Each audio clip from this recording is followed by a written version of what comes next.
Parvati versus எஃப்ஜேவோட இந்த கேஸையே நம்ம எடுத்துப்போம்.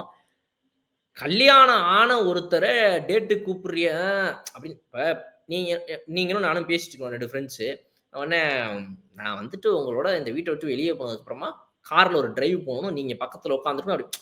அப்ப நம்ம ஃபிரெண்ட் சர்க்கிள்ல ஒருத்தவங்க இருப்பாங்க கலாய்க்கிறதுக்கு. அப்ப அந்த கலாய்க்கிற பெர்சன் என்ன சொல்றாங்க அப்படின்னா, அந்த இடத்துல "டேய் அவங்களுக்கு கல்யாணம் ஆயிடுச்சுடா" இப்படி சொல்லலாம். கல்யாணம் ஆன ஒருத்தன் கார் டிரைவ்க்கு கூட்டிட்டு போறியா? இந்த மாரி நம்ம சர்க்கிள்ல யாராவது ஒருத்தவங்க சொல்லுவாங்க இல்லையா? அப்படி சொல்லும்போது அந்த இடத்துல, டேய் முடிஞ்சு போச்சு இது. அப்படிதான் அங்கேயும் நடந்திருக்குது. அந்த அப்படி நடந்த ஒரு சம்பவத்த கொஞ்ச நேரம் கழிச்சு பார்வதி மூட்டி விட்டோ, என்ன நடந்துச்சுங்கிறது எனக்கு ஞாபகம் இல்ல அந்த எபிசோட்லலாம். நம்ம இவரு என்ன சொல்றாரு, "இல்ல எனக்குமே இது தப்பா பட்டுச்சு. அது என்னமோ எனக்கு ரொம்ப ஆக்வர்டா பட்டுச்சு" அப்படின்றாரு. "ஐயய்யோ! Sorry, sorry. நான் இனிமே அப்படி சொல்லல" அப்படின்னு இத சொல்லி, "என்ன பார்வ நீ கொஞ்சம் ஃபீல் பண்ணியாமே? ம். இப்படி நடந்திருக்குது. முடிஞ்சு போச்சாம்." இப்ப இத வந்து என்ன பண்றாங்க அப்படின்னா, இதுல ஒரு கேஸ போட்டு ஃபர்ஸ்ட் வந்து அவர் ஜோக்ன்னு சொல்ட்டாரு. இருந்தாலுமே இல்ல, இல்ல நீங்க சாரி சொல்லலன்றாங்க.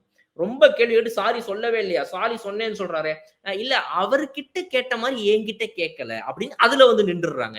இப்படியே மாத்தி, மாத்தி, மாத்தி, மாத்தி பேசி ஜாலியா எடுத்துக்கிட்டு அன்னைக்கு போன ஒரு விஷயத்த இன்னைக்கு திரும்ப கொண்டு வந்து கேஸா மாத்தி வன்மத்த கக்குற ஒரு வேலைய மட்டும் தான் பார்த்துருக்காங்களே தவிர, இன்னைக்கு டே முடியும்போது கடைசியா கிச்சன்ல கூட கேட்கறாரு. நான் உன்கிட்ட சாரியே சொல்லலன்னு உள்ள சொன்னியே. சரி இப்ப சொல்லு. சாரி நான் சொன்னேனா இல்லையா? அது மேட்டர் கிடையாது. நான் உன்ட்ட சாரி சொல்லலையா? உண்மைய சொல்லு. அது விஷயம் இல்ல. அத விடு. வெளிய வரும்போது நீ ஏன் அப்படி பேசுன? அப்படின்னு சொல்லி அங்க போயிட்டாங்க பார்வதி. ஸோ ரொம்ப ரொம்ப ஒரு அன்ஹெல்தியான, ஒரு அன்ஃபேரான, மொக்கையா ஒரு ஒரு ஒரு நேர்மையே இல்லாத கேமிங்க விளையாடும்போது இத பார்க்க வந்து வெறுப்பாகுது ஆடியன்ஸ்க்கு அப்படின்னு சொல்லலாம். ரொம்ப ஹானஸ்ட்டா சொல்றேன் நான்.